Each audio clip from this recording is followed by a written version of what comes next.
अस्सलाम वालेकुम फ्रेंड्स। उम्मीद है आप सब खैरियत से होंगे।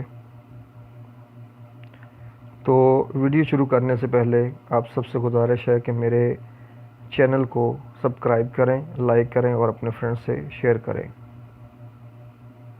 तो दूसरी बात यह है कि मेरी जो भी वीडियो अपलोड हो तो आप उसे शुरू से लेकर एंड तक लाज़म देखें। अगर आप बीच में छोड़ देंगे तो आपको कोई फ़ायदा नहीं होगा, क्योंकि हर वीडियो का बेनिफिट होता है, कोई भी बेकार नहीं होती। हो सकता है आपके फ़ायदे में नहीं हो, लेकिन आपके दोस्त को उससे फ़ायदा हो, इसलिए शेयर लाजम कर दिया करें। तो आज का जो मेरा टॉपिक है वो ये है, बहुत सारे दोस्त ये शिकायत करते हैं कि हमें नींद नहीं आती। तो बहुत सारे लोग जो है इसके लिए, नींद के लिए दवाई इस्तेमाल करते हैं। सबसे पहले मैं आप लोगों को ये बता दें कि नींद के लिए जो है आप नींद की गोलियां मत खाया करें, इससे आपको बहुत सारा नुकसान होगा। वक्ती तौर पे तो आपको ऐसा लगेगा कि आपका फ़ायदा है इसमें, क्योंकि आपको नींद आ जाएगी, लेकिन ये जो है इसका दिमाग पे बहुत असर होता है, क्योंकि इसमें नशा होता है। नशे की वजह से आदमी को गोनूदगी आती है, फिर नींद आ जाती है, लेकिन ये आपके लिए नुकसानदेह है। और नशा कोई भी हो, किसी किस्म का भी नशा है, वो नुकसानदेह है, और एक वक़्त आता है कि वो उसका असर ख़त्म हो जाता है। तो चलो खैर, इसको छोड़ो, अपने टॉपिक की तरफ आते हैं कि नींद क्यों नहीं आती। ये दोस्तों अमूमन जो है ये बैरून मुल्क रहने वाले दोस्तों को ऐसा प्रॉब्लम ज़्यादा आता है, या जो लोग 30 साल की उम्र से ज़्यादा उम्र वाले हैं, यानी जो 30 से अबव हो चुके हैं, 30 प्लस हैं, उनको ये मसला ज़्यादा आता है, क्योंकि नींद का ना आना जब कैल्शियम की कमी की वजह से होता है। जब हमारी बॉडी में कैल्शियम का लेवल लो हो जाता है, डाउन हो जाता है, तो ये हमें नींद का प्रॉब्लम शुरू हो जाता है। तो 30 साल की उम्र वाले लोगों में क्यों होता है ये? क्योंकि उस टाइम जो हमारी बॉडी जो है, हमारी जो है क़ुव्वत मदाफ़त यानी वाइटल फोर्स, वो कैल्शियम को कंट्रोल नहीं कर पाती, क्योंकि वो पीरियड जो है डोनेट होना शुरू हो जाता है, बॉडी से कैल्शियम ज़ाया होना शुरू हो जाता है उस एज में, और बुढ़ापा आदमी पे शुरू हो जाता है।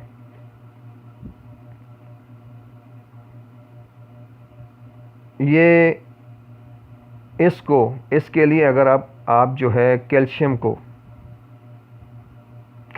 आप बग़ैर दवा के इसको बहाल कर सकते हैं, इसका लेवल जो है वो नॉर्मल हालत पे लेके आ सकते हैं। कभी भी नींद की गोलियां नहीं खाएं। ज़्यादा कोशिश किया करें जहाँ तक आपका सिस्टम चले, ग़िज़ा पे चलाओ। जब ग़िज़ा से फ़ायदा ना हो फिर दवा खाओ, क्योंकि ग़िज़ा पहले है। ये चीज़ें जो है, जो भी बीमारी हमें पैदा होती है, जो मसाइल होते हैं, ये हमारी ग़िज़ा की तब्दीली की वजह से होती है। जब हमारी ग़िज़ा नॉर्मल हो जाएगी, हमारे जिस्म के हिसाब से होगी, तो हमें कोई बीमारी नहीं होगी। तो इसके लिए मैं आपको अभी सलूशन बता दूं कि हमें नींद की कमी जो है, जो कैल्शियम का लेवल लो हो गया, उसको मीज़ान में कैसे लेके आना है, उसको नॉर्मल हालत में कैसे लेके आना है। तो इसके लिए आपको क्या करना चाहिए कि एक तो है मौसमी, जो सभी लोग जानते हैं, बंगाली भी जानते हैं, पाकिस्तानी भी जानते हैं, इंडियन भी जानते हैं। तो बैरून मुल्क में भी ये बहुत मिलता है, मौसमी मिलता है, संतरा मिलता है। ये 2 फल हैं। इसका जूस बिल्कुल नहीं इस्तेमाल करें, इसको जो है आपने वैसे खाना है, सुबह के टाइम में इस्तेमाल करें। ये बहुत फ़ायदेमंद है, इतना फ़ायदेमंद है कि 30 प्लस एज में भी आपको ये फ़ायदा देगा। जब डोनेट होता है, कैल्शियम डोनेट होता है, उसको डोनेट होने से रोकेगा। तो दूसरी ये है, एक जो है कैल्शियम का ख़जाना है जो हमारे घरों में मौजूद है, तिल होता है। तिल हम लोग आम इस्तेमाल करते हैं।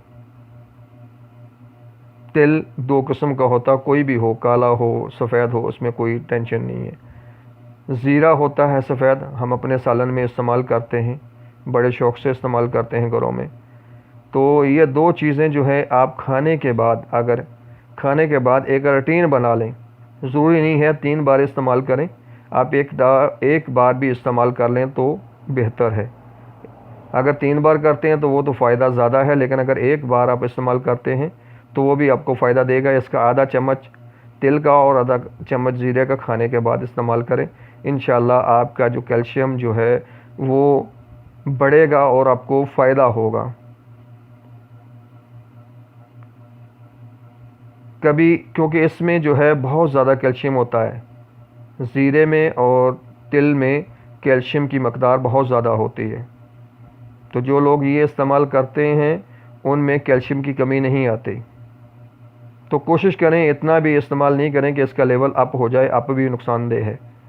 ठीक है, बहुत सारे दोस्त डॉक्टर आपको बताएंगे, लेकिन ये अप का भी नुकसान है। जब ये अप हो जाएगा तो इसकी वजह से हड्डियाँ जो है बढ़नी शुरू हो जाएंगी। तो इसलिए इसको नॉर्मल रखें।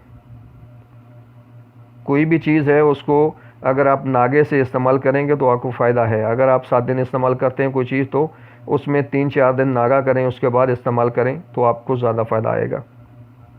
और कोशिश करें कोई भी ग़िज़ा है या दवा है उसकी कलील मकदार इस्तेमाल करें, यानी थोड़ी इस्तेमाल करें। थोड़ी चीज़ जो है वो जल्दी असर करती है। तो ये चीज़ें आप अपने जहन में रख लें, इस पे अमल करें, आपको इंशाल्लाह जो है फ़ायदा होगा। आपको नींद भी बराबर आएगी, आपका जो बॉडी में जो है सुस्ती है वो ख़त्म हो जाएगी, आपके जिस्म में फुर्ती आएगी। और दूसरी बात जो है, हम परदेश में रहने वाले जो लोग परदेश में रहते हैं, सऊदी में रहते हैं, ओमान में रहते हैं, दुबई में रहते हैं, कतर में रहते हैं, कुवैत में रहते हैं, बंगाली हैं, इंडियन हैं, पाकिस्तानी हैं, कोई भी हैं, तो हमारा क्या होता है कि गर्मी की वजह से एसी के बगैर नहीं सो पाते। इसलिए लोग जो है एसी में रहते हैं, बंद कमरों में रहते हैं, धूप के नज़दीक नहीं जाते।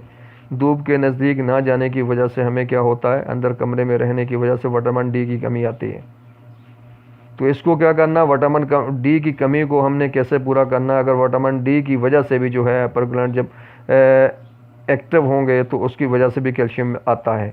तो आप क्या करें, धूप में जो है नहीं ज़्यादा तो आधा घंटा आप धूप में बैठें, ताकि आपको जो है मुफ्त में बग़ैर किसी ग़िज़ा के, बग़ैर किसी दवा के आपका जो विटामिन डी वो पूरा होता रहे। धूप में 8-9 बजे के बाद में आप आधा घंटा बैठ जाएं धूप में। तो कोशिश करें जब बैठें लंबा सांस लें, ताकि आपका जो है विटामिन डी की कमी पूरी हो जाए।